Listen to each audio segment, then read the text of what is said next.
आध्यात्मिक ज्योतिष चैनल के सभी दर्शकों को नमस्कार।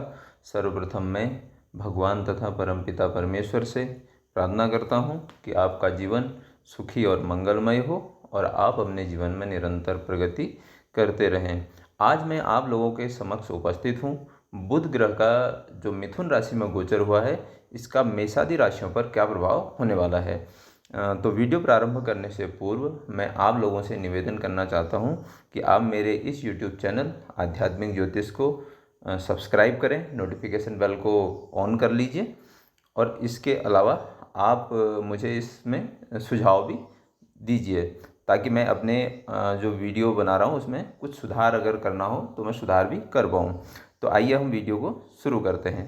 तो आज 6 जून 2025 को बुध ग्रह वृष राशि से मिथुन राशि में प्रवेश कर चुके हैं। तो इसका मेषादि राशियों में जो भी प्रभाव होने वाला है उसका हम क्रम से विचार करते हैं। तो सर्वप्रथम हम बात करते हैं कालपुरुष की प्रथम राशि मेष राशि। तो मेष राशि के बुध ग्रह जो हैं वर्तमान समय में तृतीय भाव में गोचर कर रहे हैं। तो देखिए, तीसरे भाव में अगर बुध ग्रह गोचर कर रहे हैं तो ये सबसे बहुत अच्छा होने वाला है आपके कम्युनिकेशन के लिए, आपका संप्रेषण के लिए, आपकी अगर आप मीडिया से जुड़े हुए हैं या मीडिया से जुड़ना चाहते हैं, जैसे यूट्यूब ब्लॉगर इस टाइप के हैं, और आपका राइटिंग का अगर कुछ काम है या कम्युनिकेशन का कुछ काम है, तो यहाँ पर आपको बहुत अच्छा इसका असर देखने को मिलेगा। इसके अलावा थोड़ा सा आपने एक चीज़ का ध्यान और रखना है कि आप अपने जो आपके यंगर सिबलिंग हैं या आपका जो छोटे सहोदर हैं उनके साथ आपके मतभेद होने की भी यहाँ पर संभावना है, और आपका जो पड़ोस है यानी नेबरहुड जो होता है उसमें भी आपके विवाद हो सकते हैं, मतभेद हो सकते हैं। तो यहाँ पर आप थोड़े से ध्यान रखने की आपको आवश्यकता पड़ेगी। अदरवाइज अगर आप तीसरे भाव से जुड़ा हुआ काम कर रहे हैं तो ये आपके लिए बहुत अच्छा रहेगा। यानी कि जो भी आपका तृतीय भाव से जुड़ा हुआ बुद्धिमत्तापूर्ण काम है उसमें बहुत अच्छा रिजल्ट आपको मिलेगा। अब हम बात करते हैं कालपुरुष की द्वितीय राशि यानी कि वृष राशि। देखिए, आपके द्वितीय भाव में बुध ग्रह वर्तमान में गोचर कर रहे हैं। आप द्वितीय भाव क्या है कि ये आपका फाइनेंस का है। तो देखिए, आपको धनार्जन हो सकता है। किन किन किन चीज़ों से हो सकता है? अगर आप फैमिली बिजनेस में हैं या आपका कुछ काम जहाँ पर आपने पैसे को आप एक्यूमुलेट करते हैं या इकट्ठा करके रखते हैं, धन संग्रह या कोष या फंड को रेज करने का काम करते हैं, उससे रिलेटेड आपका कुछ डॉक्यूमेंटेशन का काम है, तो वहाँ पर आपको लाभ होने की संभावना है। इसके अलावा यहाँ पर जो आपको प्राप्ति होने वाली है, ये प्राप्तियाँ आपको धनार्जन की जो प्राप्तियाँ होंगी वो हो सकती है आपके संतान की तरफ से भी हो सकती है, या फिर आपका कोई स्किल आपके पास है या आप स्किल डेवलपमेंट का कोई काम करते हैं तो उससे रिलेटेड चीज़ों से भी आपको धनार्जन हो सकता है। यह आपके संतान के करियर के लिए बहुत अच्छा होने वाला है। लेकिन यहाँ पर चूंकि बुध ग्रह का जो है संबंध अष्टम भाव से भी बन रहा है, क्योंकि सातवीं दृष्टि से वो उसको देख रहे हैं, तो आप जो भी धनार्जन करेंगे आपको वहाँ पर थोड़ा सा ध्यान रखने की आवश्यकता पड़ेगी, क्योंकि अचानक से व्यय होने की भी संभावना वहाँ पर बन जाती है। अब हम बात करते हैं कालपुरुष की तृतीय राशि यानी मिथुन राशि। तो मिथुन राशि की अगर हम बात करें तो बुध ग्रह आपके प्रथम भाव में वर्तमान समय में गोचर कर रहे हैं। तो देखिए, आपका जो इंटेलेक्ट है, आपका बुद्धिमत्ता है, आपका जो कम्युनिकेशन स्किल है, यानी आपका जो समग्र रूप से आपका व्यक्तित्व है, उसको बुध ग्रह यहाँ पर प्रभावित करने वाले हैं। और दूसरा क्या होने वाला है कि अगर आप कहीं कोई बिजनेस कर रहे हैं या कम्युनिकेशन वाला जो काम है इसका अगर आप कहीं प्रोफेशन में हैं, तो आपकी वहाँ पर आपको मान सम्मान मिलने वाला है, यानी आपको रिकग्निशन मिल जाएगा। दूसरा, आपका मदर के साथ थोड़ा अटैचमेंट हो सकता है। आप कंफर्ट को लेकर के थोड़े से सीरियस हो सकते हैं। इसके अलावा आपकी मदर अगर किसी प्रोफेशन में हैं या बुध के प्रोफेशन में हैं या फिर कोई बिजनेस में हैं, तो वहाँ पर उनको भी यहाँ पर लाभ होने की संभावना है। अब हम बात करते हैं कालपुरुष की चतुर्थ राशि यानी कर्क राशि। तो कर्क राशि आपका जो है 12th हाउस में बुध ग्रह वर्तमान में गोचर कर रहे हैं। तो यहाँ पर ये दो तीन चीज़ों का संकेत दे रहा है कि आपका जो है व्यय होने वाला है, आपका खर्चा होने वाला है। किन चीज़ों पर हो सकता है? छोटी छोटी यात्राओं पर आपका हो सकता है। आपके जो छोटे सहोदर हैं या जो आपके यंगर सिबलिंग हैं उन पर आप खर्चा कर सकते हैं। इसके अलावा आप उनके नाम से इन्वेस्टमेंट भी आपका यहाँ पर शो हो रहा है। दूसरा, आपके जो खर्चे हैं रोग आदि पर भी हो सकता है, यानी कि आपके जो है यंगर सिबलिंग हैं उनका कोई हेल्थ इश्यू आए उन पर भी हो सकता है, और आपको भी हेल्थ इश्यूज आने की यहाँ पर संभावना दिख रही है। आप क्या क्या हेल्थ इश्यूज आपको आ सकते हैं, देखिए नर्वस सिस्टम से रिलेटेड कोई समस्या आपको आ सकती है, और आपका स्किन से रिलेटेड कोई इश्यू आपको आ सकते हैं, गले से संबंधित कोई आपको इन्फेक्शन होने की संभावना होती है। तो अब आप क्या करें कि अगर इस तरीके का पहले से आपको कोई समस्या है तो आप थोड़ा सा ध्यान रखिएगा, अलर्ट मोड में चले जाइए। और इसके अलावा अगर नहीं है तो उस चीज़ के लिए आप प्रिकॉशन ले सकते हैं। दूसरा, अब हम बात करते हैं काल पुरुष की पांचवी राशि यानी सिंह राशि। देखिए आपके एकादश भाव में बुध ग्रह वर्तमान में गोचर कर रहे हैं। यहाँ पर आपको प्राप्तियाँ होने वाली हैं किन किन चीज़ों से, अगर आपका देखिए आप एनजीओ से रिलेटेड कोई काम करते हैं, कोई बिजनेस आपका मॉड्यूल इस टाइप का है जहाँ पर आपको लोगों से कनेक्ट होना पड़ता है, सोशलाइज आप होते हैं। दूसरा, आप कोई फैमिली का कोई काम है आपका, ठीक है, आप किसी फैमिली बिजनेस में इन्वॉल्व हैं, तो यहाँ पर आपको बहुत अच्छे उसके रिजल्ट मिलेंगे, यानी कि यहाँ पर आपकी वो इच्छाएं पूरी होने की पूरी पूरी संभावनाएं दिख रही हैं। दूसरा, इसके अतिरिक्त ये आपके जो बड़े भाई हैं उनको भी एक फेम होने की संभावना यहाँ पर शो हो रही है। अब हम बात करते हैं काल पुरुष की छठी राशि यानी कन्या राशि के बारे में। देखिए कन्या राशि के आपके दसम भाव में बुध ग्रह वर्तमान में गोचर कर रहे हैं। तो दसम भाव में अगर बुध ग्रह वर्तमान में गोचर करें तो आपका कुल मिलाकर के पूरा फोकस होने वाला है इस दौरान अपने स्टेटस को ग्रो करने में, आपके आजीविका के क्षेत्र में कैसे आप वृद्धि करें या कैसे उसको एक्सपेंड करें, यानी कि आप फुल्ली उसमें इन्वॉल्वमेंट आप देने वाले हैं। तो ये आपके करियर के लिए बहुत अच्छा रहेगा, यानी कि आप पूरी तरीके से जब वहाँ इन्वॉल्व हो जाएंगे तो उसका स्टेटस का ग्रो होना यानी आपकी आजीविका में वृद्धि होनी बहुत निश्चित है। इसके अलावा दसम भाव का जो बुध होता है ये बहुत अच्छा होता है कि अगर आपका बिजनेस नहीं है तो आपका कहीं कुछ प्रोफेशन इस टाइप का है और आपको एक किसी डेलीगेशन का हेड बना करके भेजा जाता है कहीं किसी चीज़ को कम्युनिकेट करने के लिए, या उसको अपनी बात को भेजने के लिए अगर कोई कंपनी आपको भेजती है तो आप वहाँ पर 100% उस चीज़ को आप कन्विंस करके आएंगे। ये आपके करियर के विद रिस्पेक्ट बहुत अच्छा समय आने वाला है। अब हम बात करते हैं काल पुरुष की सातवीं राशि तुला राशि के बारे में। देखिए आपके 9वें भाव में बुध ग्रह का गोचर हो रहा है। तो ये आपके एक तो देखिए आपका जो बुद्धि यानी जो आपकी लर्निंग होने वाली है या जो आपकी बुद्धि काम करने वाली है 9th हाउस धर्म पे और आपके पिता पे, और दूसरा इन्वेस्टमेंट भी ये शो हो रहा है। ये किस पे हो रहा है कि आप अपने फादर पे या धर्म पे भी आपका इन्वेस्टमेंट होगा या आपका वहाँ खर्चा होने की संभावना होती है। इसके अलावा आपके फादर को हेल्थ इश्यू हो या उस पर भी आप खर्चा यहाँ पर कर सकते हैं।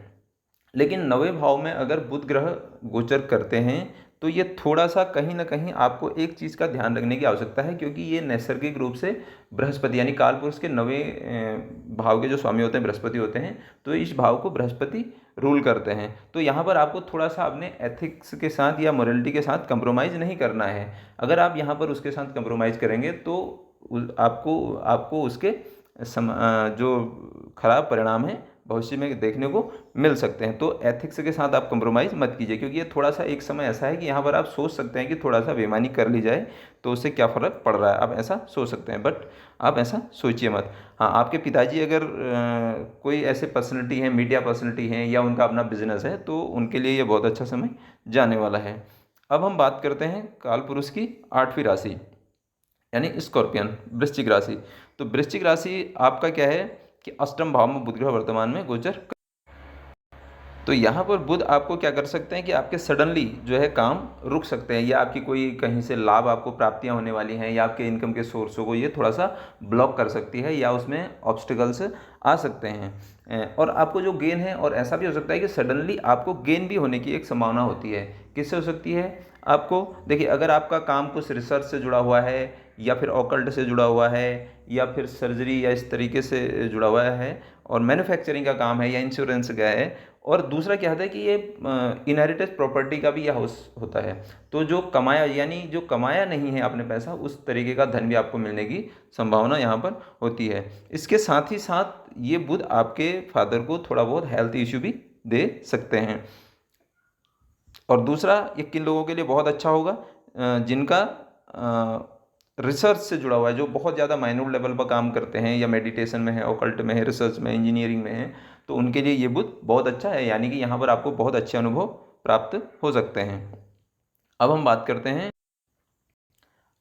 करते हैं धनु राशि के बारे में। ठीक है, धनु राशि आपके सप्तम भाव में बुध ग्रह गोचर कर रहे हैं, तो ये आपका बहुत अच्छा है। सप्तम भाव में बुध, यानी कि अगर आपका पार्टनर जो है वो कोई बिजनेस में काम करता है या उसका काम बुध से रिलेटेड कुछ है, जहाँ कम्युनिकेशन, लर्निंग या इंटेलिजेंस से रिलेटेड कुछ काम होता है, तो उनका जो है रिकग्निशन होने वाला है, उनको मान्यता मिलने वाली है, या उनका जो कम्युनिकेशन स्किल है उसको लोग अप्रिशिएट करेंगे। दूसरा, आपको जो है पार्टनर के थ्रू लाभ होने की भी संभावना है, यानी कि जो करियर है उनके द्वारा उसके द्वारा भी आपको लाभ प्राप्त होगा, क्योंकि ये भाव के हिसाब से दशम होता है। तो अब हम बात करते हैं आपके काल पुरुष की 10वीं राशि यानी मकर राशि के बारे में। मकर राशि के आपके जो है छठे भाव में बुध ग्रह गोचर कर रहे हैं। तो छठा भाव क्या आता है, ये आपके देखिए आपका एफर्ट का नहीं, आपका संघर्ष का है, आपके रोग का है, आपके रिपु का है, आपके ऋण का है।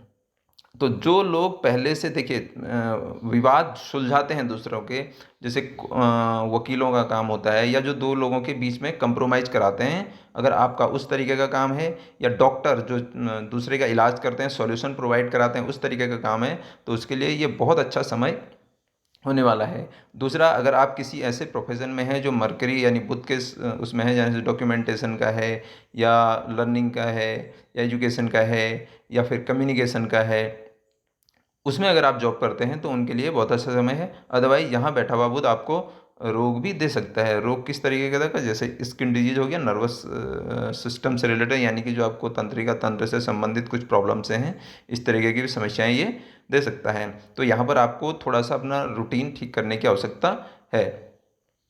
अब हम बात करते हैं काल पुरुष की 11वीं राशि यानी कि कुंभ राशि के बारे में। तो कुंभ राशि आपके पंचम भाव में बुध ग्रह गोचर कर रहे हैं। देखिए यहाँ पर बैठे हुए बुध आपके संतान को थोड़ा सा हेल्थ इश्यू दे सकते हैं, और अगर वो पहले से किसी रिसर्च फील्ड में हैं या ऑकल्ट के फील्ड में हैं, है ना, या बुध के प्रोफेशन में हैं, स्पेशली जैसे जो वो सॉफ्टवेयर इंजीनियर हैं, तो उनके लिए बहुत अच्छा है। दूसरा, अगर आप भी रिसर्च के फील्ड में हैं तो आपकी जो लर्निंग है वो बहुत अच्छी होने वाली है, और अदरवाइज ये आपके करियर के लिए थोड़ा सा प्रॉब्लमेटिक हो सकता है। लेकिन अगर आपका कोई स्किल डेवलपमेंट का या रिसर्च का या जासूसी जो स्पाई का काम है, इस तरीके का कुछ काम है, तो उसके लिए ये समय आपका बहुत अच्छा जाने वाला है। अब हम बात करते हैं काल पुरुष की अंतिम राशि मीन राशि के बारे में। देखिए आपके चतुर्थ भाव में बुध ग्रह गोचर कर रहे हैं, तो ये बहुत अच्छा है। देखिए चौथा भाव आपका पीस ऑफ माइंड का है, वहाँ थोड़ा सा आपको कन्फ्लिक्ट की स्थिति हो सकती है, क्योंकि नैसर्गिक रूप से चंद्रमा इस हाउस को रूल करता है। तो आपके किस में द्वंद्व की स्थिति हो सकती है, मन और बुद्धि के बीच में। आपको समस्या वहाँ पर फेस हो सकती है कि जहाँ पर आपको बुद्धि से निर्णय लेने हैं, वहाँ पर आप इमोशन या भावनात्मक रूप से निर्णय ले सकते हैं, और जहाँ पर आपको इमोशनली निर्णय लेने की आवश्यकता पड़ेगी, वहाँ पर आप बुद्धि का प्रयोग कर सकते हैं, जिसकी वजह से आपके थोड़े से निर्णयों में दिक्कत हो सकती है। और दूसरा, यहाँ पर एक चीज़ ये भी है कि आपको प्रॉपर्टीज़ या वाहन या व्हीकल, इन चीज़ों की भी प्राप्ति हो सकती है, लग्जरी की प्राप्ति हो सकती है। किसके थ्रू हो सकती है, आपके पार्टनर या पार्टनरशिप के थ्रू, अगर आप कुछ इस तरीके का काम करते हैं। तो ये तो हमारी आज बात हो गई है बुध ग्रह का जो गोचर मेषादि राशियों पर है, उसके प्रभाव के बारे में। अब हम रेमेडीज़ के बारे में बात कर लेते हैं। देखिए अगर हम रेमेडीज़ की बात करें तो बुध जो कारक ग्रह है वो लर्निंग का है, कम्युनिकेशन का है, इंटेलेक्ट का है। ठीक है, तो सबसे पहले तो आप कुछ ना कुछ सीखना प्रारंभ कर लीजिए। जिस हाउस से आपका बुध ग्रह रिलेट कर रहा है, तो सीखिए, बुद्धिमत्तापूर्ण काम कीजिए, विवेकपूर्ण काम कीजिए। इसके अलावा जिनका 6, 8, 12 में, देखिए छठे में जिसका बुध गोचर कर रहा है, वो क्या कर सकता है, अपने रूटीन को ठीक कर सकता है। सर्विस ओरिएंटेड हो जाने का काम है, यानी कि आप सेवा कर सकते हैं। और अष्टम में जिनका है, तो वो क्या करें कि ऑकल्ट से जुड़ जाएं, ज्योतिष के वीडियो देख सकते हैं, मेडिटेशन कर सकते हैं, योग से जुड़ सकते हैं, और जो पहले से जुड़े हुए हैं उनके लिए वेल एंड गुड है। और जो 12th हाउस में जिनका गोचर कर रहा है, तो वो क्या कर सकते हैं कि चैरिटी कर सकते हैं, दान करें, मेडिटेशन करें, योग से जुड़ें और ध्यान लगाएं। और इसके अलावा मैं आपको बताऊं, जो एक उपाय है कि आप बुधवार के दिन गणेश जी को दूर्वा चढ़ाएं और विष्णु सहस्रनाम स्तोत्र का पाठ करें, तो आपको पॉजिटिव रिजल्ट मिलेंगे। आपने मुझे इतना समय दिया, आपका बहुत बहुत धन्यवाद।